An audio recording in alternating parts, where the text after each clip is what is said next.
Lu pernah nggak sih ngerasa penasaran kenapa banyak banget orang Tionghoa yang sukses? Dari yang punya bisnis sendiri sampai yang jago banget ngatur duit. Nama-nama besar seperti Ciputra, Harita, Bong Chandra, sampai Jack Ma, semua punya satu benang merah. Mereka bukan cuma kerja keras tapi juga mikir cerdas. Dan yang menarik, cara hidup mereka itu sebenarnya nggak ribet. Tapi justru karena prinsip-prinsip sederhana itu, mereka bisa maju luar biasa. Di video kali ini, gue bakal ngebongkar rahasia-rahasia kecil yang ternyata berdampak gede banget. Rahasia yang bisa juga kita tiru kalau kita mau. Banyak dari kita belajar soal uang pas udah gede. Tapi orang Tionghoa, mereka diajarin dari kecil banget. Bukan cuma tentang menabung, tapi soal menghargai nilai setiap rupiah. Dari kecil mereka udah dilatih ngerti konsep untung rugi. Tahu bedanya kebutuhan dan keinginan.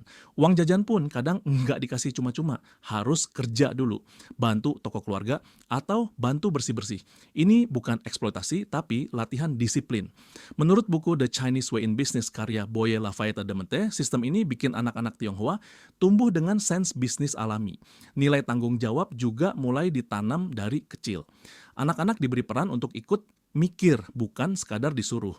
Mereka diajak diskusi, diberi ruang mencoba, bahkan kalau gagal pun tetap didampingi. Hasilnya, mereka tumbuh jadi pribadi yang lebih siap menghadapi tantangan. Kebiasaan seperti ini membentuk karakter yang mandiri dan punya inisiatif tinggi. Mereka nggak nunggu disuruh untuk belajar atau kerja. Mereka udah terbiasa bergerak karena sadar masa depan ada di tangan mereka sendiri. Pelajaran hidup yang diajarkan sejak kecil juga membuat mereka terbiasa mengelola tekanan. Saat teman sebaya mungkin baru belajar soal tanggung jawab, mereka sudah terlatih untuk bertindak tegas dan rasional dalam menghadapi situasi sulit. Salah satu kebiasaan paling mencolok adalah soal nabung. Kalau orang lain nabung 10-20% dari gaji, orang Tionghoa bisa sampai 70-80%. Gila kan? Kenapa bisa segitunya? Karena bagi mereka, uang itu bukan buat gaya-gayaan. Uang itu alat bertahan hidup. Nabung bukan cuma soal masa depan, tapi juga soal harga diri. Mereka nggak suka ngutang. Mereka lebih milih beli barang secara tunai meski harus nunggu lama. Ini sejalan dengan filosofi Konfusianisme yang menekankan pengendalian diri dan kehati-hatian. Bahkan dalam Journal of Economic Behavior and Organization disebutkan bahwa kelompok masyarakat dengan budaya tinggi terhadap kontrol diri cenderung lebih stabil secara finansial dalam jangka panjang.